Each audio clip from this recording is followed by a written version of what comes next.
నమస్కారం, మా తెలంగాణ న్యూస్కి స్వాగతం. సూర్యాపేట జిల్లా హుజూర్నగర్ నియోజకవర్గంలోని మేళ్లచెరువు మండల కేంద్రంలో భారత రాజ్యాంగ నిర్మాత డాక్టర్ బిఆర్ అంబేద్కర్ 135వ జయంతి వేడుకలు అత్యంత వైభవంగా నిర్వహించబడ్డాయి. ఈ వేడుకలకు కోదా డీఎస్పీ శ్రీనివాసరెడ్డి ముఖ్య అతిథిగా హాజరై అంబేద్కర్ విగ్రహానికి పూలమాలలు వేసి నివాళులర్పించారు. ఈ సందర్భంగా డీఎస్పీ శ్రీనివాసరెడ్డి మాట్లాడుతూ, భారతదేశంలో కులమతాలకు అతీతంగా ప్రజలందరూ స్వేచ్ఛగా స్వతంత్రంగా జీవిస్తున్నారంటే అది బాబాసాహెబ్ అంబేద్కర్ రాసిన రాజ్యాంగం వల్లనే సాధ్యమైందన్నారు. ప్రపంచంలోని అనేక రాజ్యాంగాలను పరిశీలించి ఎక్కడా లేని విధంగా అద్భుతమైన రాజ్యాంగాన్ని మన దేశానికి అందించిన మహనీయుడు అంబేద్కర్ అని కొనియాడారు. తెలంగాణ ముఖ్యమంత్రి రేవంత్ రెడ్డి 99 రోజుల ప్రణాళికలో భాగంగా ఏప్రిల్ 13 నుంచి 18వ తేదీ వరకు పోలీస్ శాఖ ఆధ్వర్యంలో రోడ్డు భద్రతా వారోత్సవాలు నిర్వహిస్తున్నట్లు డీఎస్పీ తెలిపారు. ఇందులో భాగంగా అంబేద్కర్ జయంతి వేడుకల వద్ద ప్రజలు మరియు ప్రజాప్రతినిధులతో రోడ్డు భద్రతపై ప్రతిజ్ఞ చేయించారు. ఈ కార్యక్రమంలో మేళ్లచెరువు సర్పంచ్ పద్మా శ్రీనివాసరెడ్డి, తహసీల్దార్ రాజేందర్ రెడ్డి, ఎస్ఐ పరమేష్, గ్రామ పంచాయతీ ఈవో ఫరీన్, జెడ్పీటీసీ గోవిందరెడ్డి పాల్గొన్నారు. వీరితో పాటు సిపిఎం నాయకులు పట్టెపు సైదులు, ఓబీసీ డిపార్ట్మెంట్ నాయకులు రామచంద్రయ్య, అంబేద్కర్ యూత్ సభ్యులు, వివిధ కుల సంఘాల నాయకులు పెద్ద సంఖ్యలో పాల్గొన్నారు. చట్టంలో పొందుపరచబడిన రోడ్డు నియమ నిబంధనలను పాటిస్తానని ఇతరులను తెలియజేస్తానని, తోటి రోడ్డు వినియోగదారులను గౌరవిస్తానని, రోడ్డు ప్రమాదములు జరగకుండా నా కర్తవ్యాలను శ్రద్ధతో, అంతఃకరణ శుద్ధితో నిర్వహిస్తానని, రోడ్డుపై ప్రయాణించినప్పుడు ట్రాఫిక్ నియమాలను ఉల్లంఘన కానీ ప్రేరేపించడం కానీ లేకుండా ప్రజలందరూ మన రోడ్లపై సురక్షితంగా ప్రయాణం చేయడానికి సహకరిస్తానని దైవసాక్షిగా ప్రమాణం చేస్తున్నాను. మనందరం ఇక్కడ సమావేశమైనాము.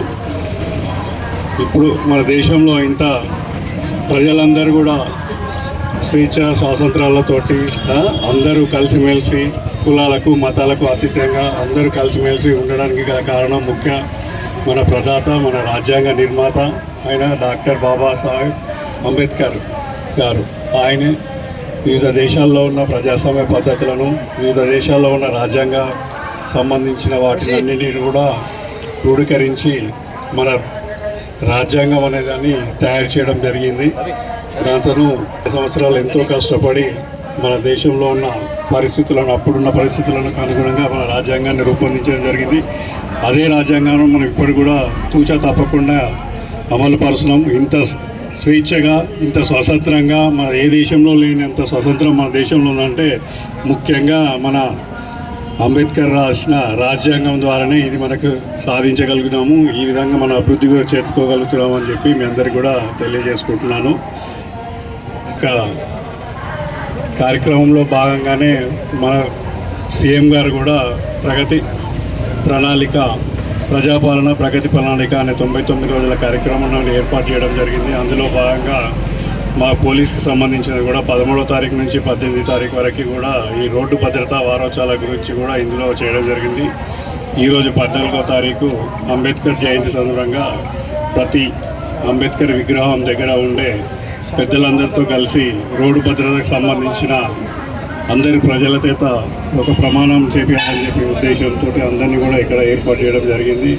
అందులో ఏం లేదు, మనం ఈ యొక్క రోడ్డు భద్రత ఏంటంటే మనము మన జాగ్రత్తగా ఉంటూ మనం ఎలాంటి ప్రమాదాలు కూడా మన వల్ల ఇతరులకు జరగకుండా మనం కూడా జాగ్రత్తగా ఉండాలనే ఉద్దేశంతో ఈ యొక్క కార్యక్రమం అనేది ఏర్పాటు చేయడం జరిగింది. ఇందులో ముఖ్యంగా ఏంటంటే మీరు 2 వీలర్ పైన ప్రయాణించేటప్పుడు హెల్మెట్ పెట్టుకోవాలి కంపల్సరీగా.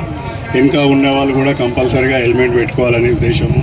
అదేవిధంగా సెల్ ఫోన్ డ్రైవింగ్ చేయొద్దు, స్పీడ్గా డ్రైవింగ్ చేయొద్దు, డ్రంక్ అండ్ డ్రైవ్ అంటే తాగి డ్రైవింగ్ చేయొద్దు. అదేవిధంగా 4 వీలర్లో పోయేటప్పుడు కంపల్సరీ సీట్ బెల్ట్ పెట్టుకోవాలి. ఎక్కడైనా రోడ్డు క్రాస్ చేసేటప్పుడు కూడా పెడెస్ట్రియన్ మార్క్స్ అంటే ఎక్కడైతే పాదాచారులు ఇటు అటు దాటాలో అక్కడే ఆ మార్కులను దాటితే, అదేవిధంగా వేగ నియంత్రణ కూడా మనకుంటే ఎలాంటి ప్రమాదాలు జరగవు. ప్రమాదం అంటేనే అనుకోకుండా జరిగేది, కానీ మనం జాగ్రత్తగా తీసుకోవాలనే ఉద్దేశంతో ఈ కార్యక్రమం అనేది ఏర్పాటు చేయడం జరిగింది. దీంట్లో ముఖ్యంగా ఏంటంటే ఇంతకుముందు రోడ్డు ప్రమాదాలు జరిగినప్పుడు పోలీసు వాళ్ళకి చెప్తే మమ్మల్ని సాక్షిలో పెట్టి కోర్టుకు పిలుస్తారనే ఒక భయం ఉండేది. ఇప్పుడు ఆ భయాన్ని పోగొట్టాలనే ఉద్దేశంతో కూడా మీకు ఏం చేసామనంటే, ఈ యొక్క ఏదైనా రోడ్డు ప్రమాదం జరిగినప్పుడు మీరు ఇమీడియట్గా పోలీసుకి కానీ లేకపోతే కన్సల్ట్ ఇమీడియట్గా ఇన్ఫామ్ చేసినా కూడా ఆ యొక్క ఎవరైతే ప్రమాదం బారిన పడ్డాడో ఆ వ్యక్తి బతికినచో ఆ గోల్డెన్ అవర్ అంటారన్నమాట. ఆ 1 అవర్ లోపల ఇమీడియట్గా మనం షిఫ్ట్ చేస్తే వాళ్ళు బతికి ప్రాణాలతో బయటపడతారు. కాబట్టి అట్లాంటి సమాచారం ఇచ్చి అట్లాంటి సేవ చేసిన వారికి రోడ్ రహవీర్ అని ఒక అవార్డు కూడా మనము ప్రకటిస్తున్నాము. దానికి కన్సల్ట్ ఈ లోకల్ ఎస్ఐ గారు, ఎంఆర్ఓ గారు కలిసి దానికి ప్రపోజల్ పెడితే మీకు కోర్టు కంటే సాక్ష్యం కొరకు కాదు 25,000 రూపాయల ప్రోత్సాహం కూడా ఇవ్వడం జరుగుతుంది. మీరు అనుకోవచ్చు ఈ 25,000 ప్రోత్సాహము ఏదో ఎప్పుడో జిల్లాలో ఒకరికో లేకపోతే మన రాష్ట్రంలో ఒకరికో అనుకుంటారు. అట్లా కలిగి కూడా 25,000 రూపాయల అవార్డు ఇవ్వడం జరుగుతుంది. అంతేకాకుండా ఇదందరికీ తెలియదు కాబట్టి తెలియజేయాలనే ఉద్దేశంతో ఈరోజు ఈ కార్యక్రమంలో మీకు చెప్పడం జరుగుతుంది. అంతేకాకుండా రోడ్డు ప్రమాదం జరిగినప్పుడు చాలామంది రోడ్డు ప్రమాదంలో మనకు గ్రామాల్లో జరిగినప్పుడు అందరు కూడా పేదలు నిరుపేదలు ఉంటారు.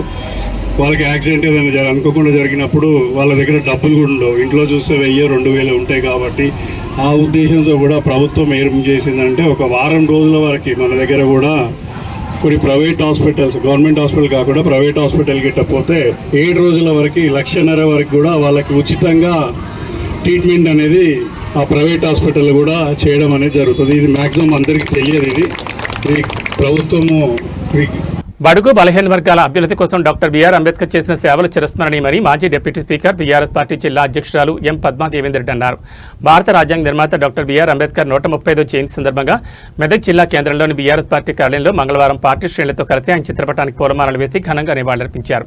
ఈ సందర్భంగా పద్మా దేవేంద్రెడ్డి మాట్లాడుతూ దేశంలోని అన్ని వర్గాల ప్రజలకు సమాన హక్కులు కల్పించిన ఘనత అంబేద్కర్ దక్కుతుందని పేర్కొన్నారు. స్వేచ్ఛ సమానత్వం కోసం ఆయన చేసిన పోరాటం అపారమని కొనియాడారు. దేశ స్వపరిపాలనకు ఆదర్శంగా నిలిచే రాజ్యాంగాన్ని రూపొందించిన దురదృష్టగల నాయకుడని తెలిపారు. రాజ్యాంగంలోని ఆర్టికల్ 3 ద్వారానే తెలంగాణ రాష్ట్ర ఏర్పాటు సాధ్యమైందని గుర్తు చేశారు. కేసీఆర్ నాయకత్వంలో అంబేద్కర్ స్ఫూర్తిని కొనసాగిస్తూ తెలంగాణ సచివాలయానికి ఆయన పేరు పెట్టడంతో పాటు ప్రపంచంలోని అత్యంత ఎత్తైన 125 అడుగుల అంబేద్కర్ విగ్రహాన్ని రాష్ట్రంలో ఏర్పాటు చేసినట్టు చెప్పారు.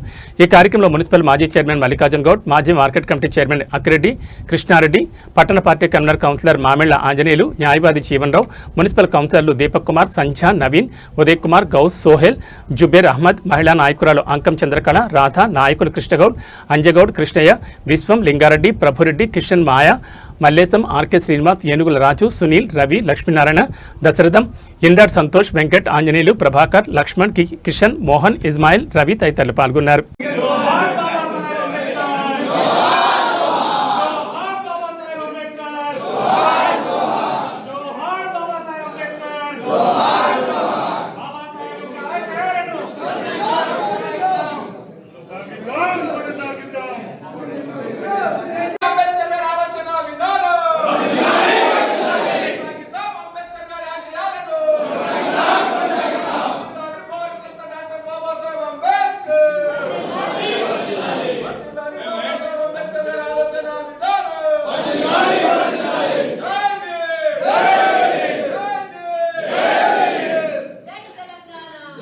ఈరోజు 135వ జయంతి అంబేద్కర్ గారి జయంతి జరుపుకుంటున్న మా సోదర సోదరిమణులకు అందరికీ కూడా శుభాకాంక్షలు తెలియజేస్తా ఉన్నాను.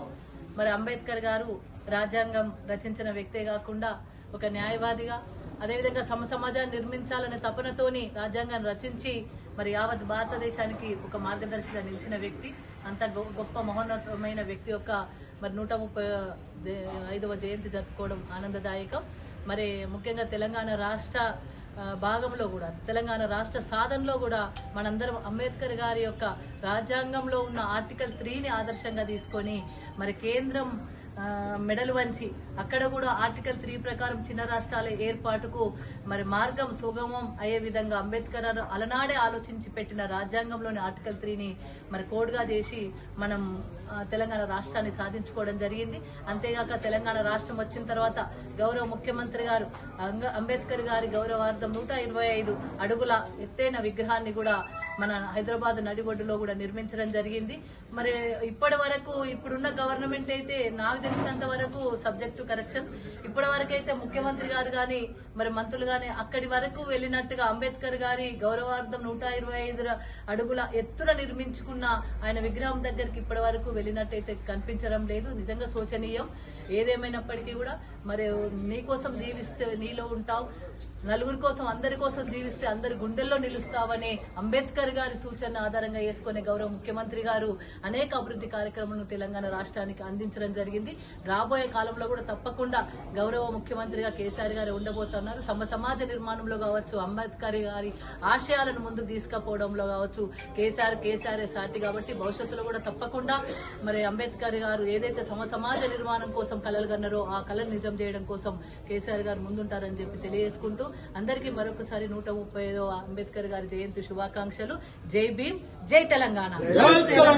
మేడ్చల్ నియోజకవర్గం కేసర్ మండలం చీర్యాల గ్రామంలో వెలిసిన శ్రీ లక్ష్మీ నరసింహస్వామి ఆలయ బ్రహ్మోత్సవాలు భక్తి శ్రద్ధలతో ప్రారంభమయ్యాయి. ఈ వేడుకల సందర్భంగా మేడ్చల్ ఎమ్మెల్యే మాజీ మంత్రి చామకూర మల్లారెడ్డి ఆలయాన్ని సందర్శించి ప్రత్యేక పూజలు నిర్వహించారు. ఆలయాన్ని చేరుకున్న ఎమ్మెల్యే మల్లారెడ్డికి అర్చకులు, ఆలయ కమిటీ సభ్యులు పూర్ణకుమంతో స్వాగతం పలికారు. బ్రహ్మోత్సవాల సందర్భంగా స్వామివారికి ఆయన పట్టువస్త్రాలు సమర్పించారు. అనంతరం గర్భాలయంలో స్వామివారిని దర్శించుకుని లోక కళ్యాణం కోసం నిర్వహించిన ప్రత్యేక పూజల్లో పాల్గొన్నారు. బ్రహ్మోత్సవాల ప్రధాన ఘట్టమైన ప్రారంభ పూజ కార్యక్రమంలో ఎమ్మెల్యే పాల్గొని ఉత్సవాలు లాంఛనంగా ప్రారంభించారు. ఈ సందర్భంగా ఆయన మాట్లాడుతూ భక్తుల కోరికలు తీర్చే కొంగు బంగారం చిర్యాల నరసింహస్వామిని కొనియాడారు. నియోజకవర్గ ప్రజలందరూ సుఖ సంతోషాలతో ఉండాలని స్వామివారిని వేడుకున్నట్టు తెలిపారు. ఈ కార్యక్రమంలో స్థానిక ప్రజాప్రతినిధులు, ఆలయ కమిటీ సభ్యులు మరియు పెద్ద సంఖ్యలో భక్తులు పాల్గొన్నారు.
ఈసర మండలం చీర్యాలలో పెద్ద ఎత్తున మన లక్ష్మీ నరసింహస్వామి 18వ బ్రహ్మోత్సవాలు పెద్ద ఘనంగా మన లక్ష్మీ నరసింహ కానీ, మన లక్ష్మీనారాయణ కానీ, మన ఇంద్రమ్మ కానీ వాళ్ళ దంపతులు ఇద్దరు కలిసి గత 18వ బ్రహ్మోత్సవాలు ఘనంగా ప్రారంభించుకున్నాం. ఈరోజు ఏది అయినా ఈరోజు మన ఇక్కడ చీర్యాల లక్ష్మీ నరసింహ తాన దేవుని తాన ఏది మొక్కినా కానీ.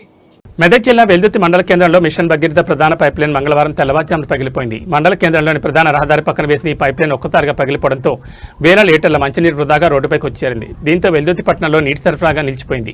నాణ్యతపై అనుమానాలు. ఇదే ప్రాంతంలో 2 సార్లు పైప్లైన్ పగిలిందని, ప్రతిసారి తూతు మంత్రంగా మరమ్మతులు చేసి చేతులు దులుపుకుంటున్నారని స్థానిక యువకులు ఆరోపిస్తున్నారు. కాంట్రాక్టర్లు నాసిరకం పైపులు వాడడం, సరైన లోతులో పైపులు వేయకపోవడం, అధికారుల పర్యవేక్షణ కొరవడమే ఇందుకు కారణమని విమర్శిస్తున్నారు. ఇప్పటికైనా జిల్లా ఉన్నతాధికారులు స్పందించి పైప్లైన్ పగిలిన చోట శాశ్వత మరమ్మతులు చేయాలని, నాణ్యమైన పైపులతో మార్పించాలని, నిర్లక్ష్యంగా వ్యవహరించిన సిబ్బందిపై చర్యలు తీసుకోవాలని ప్రజలు డిమాండ్ చేస్తున్నారు. లేని పక్షంలో ఆందోళన చేపడతామని గ్రామస్తులు హెచ్చరించారు. ఇంటింటికి నల్లా నీళ్లు అనే నినాదం నీటి మూటగానే మిగిలిపోకూడదని స్థానికులు ఆవేదన వ్యక్తం చేస్తున్నారు.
బోడుపల్ సర్కిల్ పీర్జాదిగూడ పరిధిలోని శంకర్ నగర్ ప్రధాన రహదారి జెప్టో సిబ్బంది తీరుపై స్థానిక కాలనీవాసులు తీవ్ర ఆగ్రహం వ్యక్తం చేస్తున్నారు. నివాస ప్రాంతంగా ఉన్న ఈ ప్రాంతంలో చుట్టూ అపార్ట్మెంట్లు, కుటుంబాలు నివసిస్తున్న నేపథ్యంలో జెప్టో కార్యకలాపాలు ప్రజలకు ఇబ్బందులు కలిగిస్తున్నాయని వారు ఆరోపిస్తున్నారు. ప్రత్యేకంగా జెప్టో సిబ్బంది కాలనీవాసులతో అనుచితంగా ప్రవర్తించడం మాత్రమే కాకుండా రౌడీల్లా ప్రవర్తిస్తూ దాడులకు పాల్పడుతున్నారని బాధితులు చెబుతున్నారు. ఈ ఘటనలతో కాలనీలో భయాందోళనకున్న వాతావరణం నెలకొంది. ఇదిలా ఉండగా జెప్టో సంస్థ అక్రమంగా నిర్మించిన భవనంలో సరైన అనుమతులు లేకుండానే కార్యకలాపాలు నిర్వహిస్తున్నట్లు ఆరోపణలు వెలువెత్తున్నాయి. దీనిపై స్పందించిన స్థానిక ప్రజలు వెంటనే ఆ సంస్థకు అక్కడి నుంచి తొలగించాలని డిమాండ్ చేస్తున్నారు. మరోవైపు అధికార పార్టీకి చెందిన మాజీ మేయర్, మాజీ కార్పొరేటర్లు కూడా ఈ అంశాన్ని సీరియస్గా తీసుకుని ఉప్పల్ జోనల్ కమిషనర్ ఫిర్యాదు చేశారు. అక్రమ నిర్మాణం, అనుమతులు లేమి, ప్రజలపై దాడులు వంటి అంశాలపై తక్షణమే చర్యలు తీసుకోవాలని వారు స్పష్టం చేశారు. స్థానికులు కూడా ఒకే స్వరంతో మాకు శాంతి భద్రతలు కావాలి, ఇలాంటి సంస్థలు నివాస ప్రాంతాల్లో ఉండకూడదంటూ ఆగ్రహం వ్యక్తం చేస్తున్నారు. ఇప్పటికైనా అధికారులు స్పందిస్తారా లేక మరింత ఉధృతకు దారితీస్తుందా అన్నది చూడాలి. కన్స్ట్రక్షన్ చేసి ఈ ప్రాంతాలు నివాస ప్రాంతాల్లో జెప్టో నిర్మించి ఆడవారు కానీ అందరికీ ఇబ్బంది కలిగిస్తున్నారు. చాలా స్త్రీలకు మాత్రం అసలు భద్రత లేకుండా పోతుంది. గంజాయి తాగడం వల్ల తాగి ఇక్కడ అంతా అల్లరి చేయడం వల్ల మాకు చాలా ఈ రెసిడెన్స్ చాలా ఇబ్బంది పడుతున్నాం. మేము ఇమ్మీడియట్గా దీన్ని తొలగించాలని ఇక్కడ చాలా ఇన్సిడెంట్స్ జరుగుతున్నాయి. కాలేజ్ పిల్లలకు, స్కూల్ పిల్లలకు కానీ ప్రతి ఒక్కరికి, చిన్న పెద్ద అనే లేదు, ప్రతి ఒక్కరికి ఇబ్బంది కలిగిస్తున్నారు. వాళ్ళ దౌర్జన్యమే ఎక్కువైపోతుంది. మాకు మమ్మల్ని మా మీదనే దౌర్జన్యం చేస్తున్నారు. రాళ్లతోని దాడులు కూడా చేస్తున్నారు. మేము ప్రభుత్వంలో ఉన్నప్పటికీ వీళ్ళందరికీ కూడా న్యాయం జరగాలన్న ఉద్దేశంతో మా వద్దకి ఈ విషయము తెలియగానే ఇమ్మీడియట్లీ మార్నింగ్ కూడా ఇక్కడికి రావడం జరిగింది. ఇది ఎలా ఉందంటే, ఒకరిని రక్షించబోతే వీళ్ళ తలకాయలు వలగొట్టడం ఇది చాలా అన్యాయం. దీన్ని తీవ్రంగా వ్యతిరేకిస్తూ ఉన్నాం. మేము రానున్న రోజుల్లో కూడా ఇలాంటి రిపీట్ చేస్తే మాత్రం ఆ యజమాన్యానికైనా జెప్టో వారికి కూడా ఒకటే చెప్తా ఉన్నాం, మీరు జాగ్రత్తగా ఉండండి. మీ వ్యాపారాలు చేసుకుంటే క్రమబద్ధంగా చేసుకోండి, కానీ ప్రజల మీద మీరు ఇలాంటి దౌర్జన్యం చేస్తే మాత్రం ఇది ప్రజాపాలన. ఈ కాంగ్రెస్ పార్టీ మాత్రం 100% ఖండిస్తుంది. బిల్డర్ కానీ అధికార పార్టీ అంటే అధికార పార్టీకి ఉన్నంత మాత్రాన ఇక్కడ మాకు అందరూ ఉన్నారు. అధికార పార్టీని అడ్డం పెట్టుకొని ఈరోజు ఏదో నేను చేయాలని అనుకుంటారు. దానికి ఇప్పటికి కూడా మీరు చూడండి, మీ యొక్క మీడియాలో మీరు చూడొచ్చు. G+6 అసలు PMCలో ఉన్నప్పుడు మేము కంప్లీట్ చేసినాము 1.5 year బ్యాక్ కూడా. ఆ G+6 బిల్డింగ్ అది parking area, complete parking area, illegal గా పార్కింగ్ ఏరియాని జెప్టోకి రెంట్కి ఇచ్చుకొని. సరే సార్, ఇప్పుడు ఈ సమస్యను మీరు ఏమంటారు? అధికార పార్టీ పెడతారా, ముందుకు తీసుకెళ్తారా?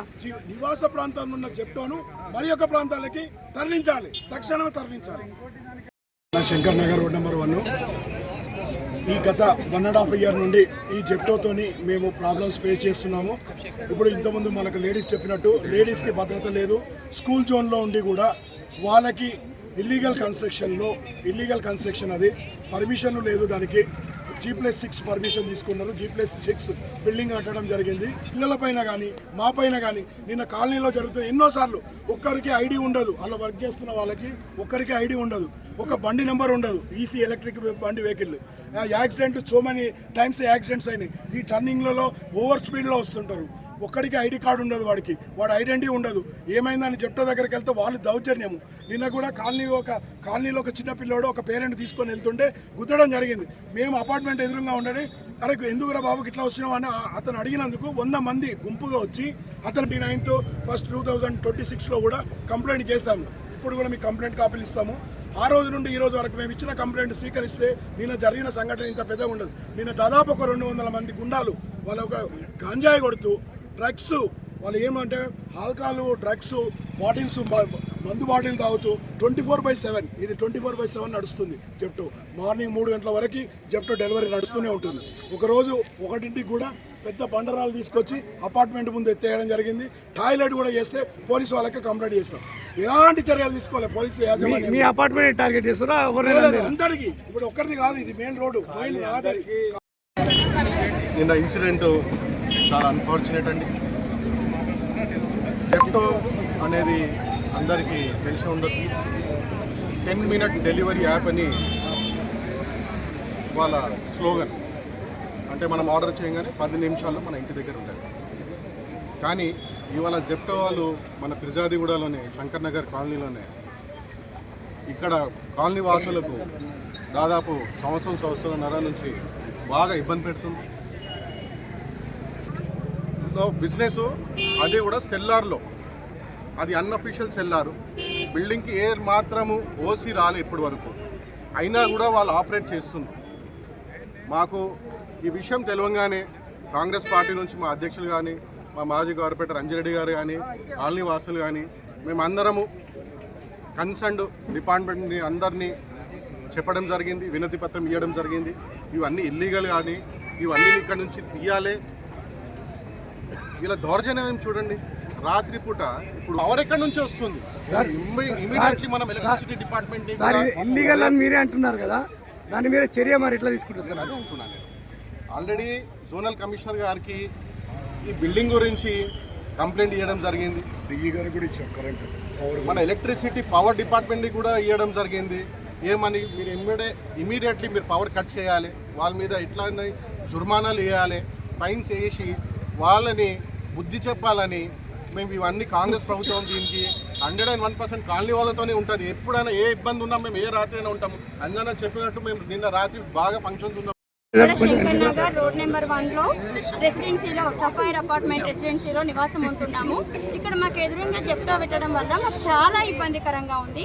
చాలా అంటే ఎంత ఇబ్బంది అంటే వాళ్ళు ఇటువైపు రోడ్డుకి ఇటువైపు అటువైపు రెండు వైపులా పార్కింగ్ చేయడం వల్ల ఎంత ఇబ్బంది అవుతుందంటే చిన్నపిల్లల్ని బయటకు పంపించాలంటే చాలా బాధ వేస్తుంది.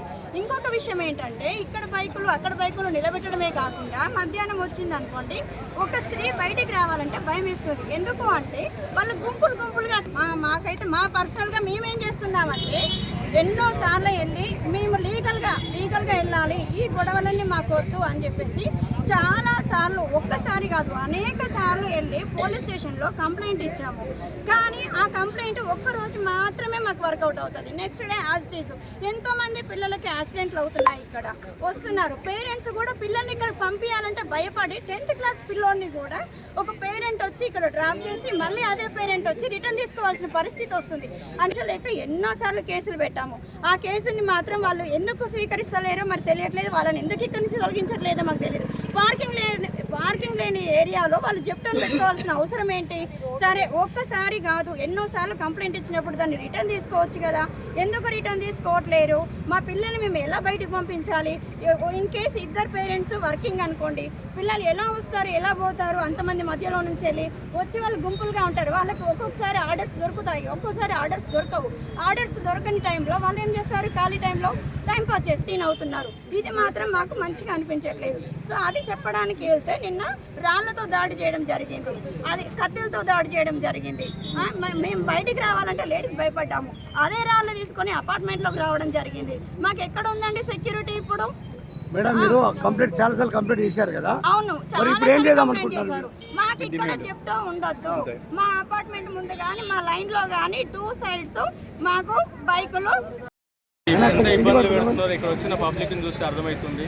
గత సంవత్సరంన్నర నుంచి వీళ్ళు కంప్లైంట్ ఇస్తున్నారు, పోలీసు వాళ్ళకి ఇస్తున్నారు, అటు కమిషనర్ మున్సిపల్ కమిషనర్కి అందరికి ఇచ్చేసి ఒక సిస్టమ్ ప్రకారము లా ప్రకారం పోదామని చెప్పేసి లాకు కట్టుబడి చట్టానికి కట్టుబడి మాకు ఒక న్యాయం జరుగుతుందంటే వీళ్ళకి న్యాయం జరగకపోతే ఈరోజు మేయర్ గారికి అధ్యక్షులు గారికి విన్నవించడం జరిగింది. మరి వీళ్ళు యాజమాన్యమా మరి బిల్డింగ్ ఓనరా మళ్ళీ ప్రశ్నించడానికి వెళ్తే మరి ఎప్పటివాడు కొడుతున్నారు. మరి రాయికి రాయే సమాధానం అయితే ఒక్కడు కూడా దిగలదు. మాకు కూడా ఉంది, దమ్ము ఉంది, ధైర్యం ఉంది. కానీ ఆ ప్రాసెస్లో పోతున్న పోలీసు వాళ్ళకి ఇప్పటికైనా కూడా విన్నవిస్తున్నాము మీడియా ద్వారా. మరి దీన్ని చట్టబద్ధంగా మరి మీరు కంట్రోల్ చేయాల్సిన విషయం ఎంతైనా ఉంది. వాళ్ళు చెప్పినట్టుగా ఇట్లా రాత్రి కూడా లైట్లు బంద్ చేసి కూడా ఇక్కడ అసాంఘిక కార్యక్రమాలు జరుగుతుంది. ఎవరికి అన్యాయం జరిగి కూడా ముందుంటాము. రేవంత్ రెడ్డి గారు సహించరు. ఏదైనా కూడా మహిళలకి అన్యాయం జరుగుతుంటే రేవంత్ రెడ్డి గారు పెద్ద ఎత్తున చర్యలు తీసుకుంటారు. షూట్ ఎట్ సైట్ అనే ఆర్డర్స్ కూడా ఇచ్చేసి ఎంతో న్యాయం చేశారు ఆడపిల్లలకని నేను ఈ మీడియా ద్వారా చెప్తా ఉన్నాను. కాబట్టి ఏంటంటే ఎప్పుడైనా కూడా ఏ క్షణమైనా కూడా ఇక్కడ ఇబ్బంది ఉందంటే ఇప్పుడు కాదు రేపు కాలనీ ప్రతి ఇంటికి 4 చిన్న పిల్లలతో తరలించి వస్తాము. మీరు అంటరానితనాన్ని రూపుమాపి సమాజ నిర్మాణం కోసం కలలుగన్న గొప్ప స్వాప్నికుడు డాక్టర్ భీమరావు రామ్జీ అంబేద్కర్ అని రాష్ట్ర ఐటీ శాఖ మంత్రి దుద్దిల శ్రీధర్ బాబు కొనియాడారు. పెద్దపల్లి జిల్లా గోదావరికంలో అంబేద్కర్ 135వ జయంతి వేడుకల్లో ఆయన ముఖ్య అతిథిగా పాల్గొన్నారు. రామగుండం కార్పొరేషన్ టీ జంక్షన్ వద్ద అంబేద్కర్ విగ్రహానికి ఎమ్మెల్యే రాజ్ ఠాకూర్తో కలిసి ఆయన పూలమాలలు వేసి నివాళులర్పించారు. నవ సమాజ నిర్మాణం కోసం పీడిత ప్రజల పక్షాన పోరాటం చేసిన మహాయోధుడు బాబాసాహెబ్ అంబేద్కర్ అని ఆయన గుర్తు చేశారు. ముఖ్యమంత్రి రేవంత్ రెడ్డి సారథ్యంలో అంబేద్కర్ ఆశయాలను కొనసాగిస్తూ మహిళలకు సైతం సమాన హక్కు కల్పించేందుకు కృషి చేసినట్లు శ్రీధర్ బాబు చెప్పారు. మహిళా గ్రూపులకు బ్యాంకు లింకేజ్ ద్వారా వడ్డీ లేని రుణాలను అందిస్తున్నామన్నారు. పారిశ్రామిక ప్రాంతాల్లో అంబేద్కర్ కమ్యూనిటీ హాల్ కోసం ప్రత్యేక జీవో జారీ చేయనున్నట్లు మంత్రి పేర్కొన్నారు. ప్రపంచం గర్వించదగ్గ రాజ్యాంగాన్ని రచించి భావితరాలకు బంగారు బాటలు వేసిన అంబేద్కర్ ఆశయ సాధనలో ప్రతి ఒక్కరూ భాగస్వాములు కావాలని నేతలు కోరుకున్నారు. అంబేద్కర్ జయంతి ఉత్సవాల్లో నగర మేయర్ మహంకాళి స్వామితో పాటు అధికారులు, ప్రజాప్రతినిధులు పాల్గొన్నారు. తెలంగాణ ప్రభుత్వం ప్రతిష్టాత్మకంగా చేపట్టిన అరైవ్ అలైవ్ కార్యక్రమంలో భాగంగా రోడ్డు భద్రతా ప్రమాణాలపై సిపి అంబర్ కిషోర్ జూ ప్రజలతో ప్రతిజ్ఞ చేయించారు.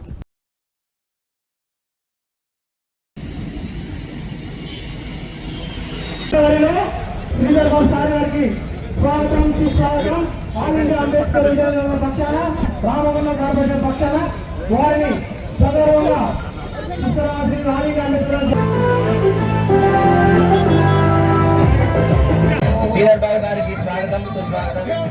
సభ్యులు రాజ్ ఠాకూర్ మట్టన్ సింగనారి, బాబాసాహెబ్ అంబేద్కర్ భారత రాజ్యాంగ నిర్మాత, వరకు బలహీన వర్గాల ఆశాజ్యోతి, పేదల సింహ స్వప్నమైన భారత రాజ్యాంగ నిర్మాత డాక్టర్ బిఆర్ అంబేద్కర్ గారికి పూలమాల వేయాల్సిందిగా కోరుతున్నాము. మేయర్ మహంకాళి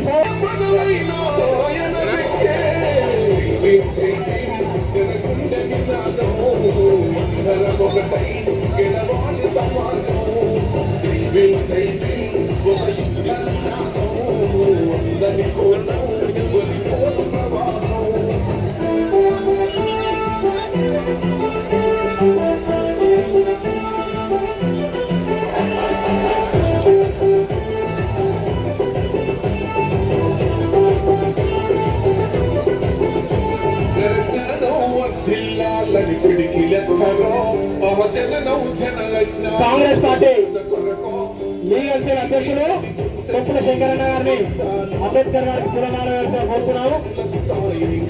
మారెల్లి రాజరెడ్డి గారిని అంబేద్కర్ దయచేసి మంత్రి వర్యులు గారికి కార్పొరేషన్ పక్షాన ప్రత్యేక ధన్యవాదాలు. అందరూ కూడా ఆవాల్సింది. డిప్యూటీ మేయర్ ఎల్లయ్య గారికి, రాజేష్ గారికి, ముస్తఫా గారికి, అక్క చెల్లెలకి, నా బంధువులకి దయచేసి అందరూ నిలబడి చేతులు ముందుకు చాసి ప్రతిజ్ఞ చేయవలసిందిగా కోరుతా ఉన్నాం.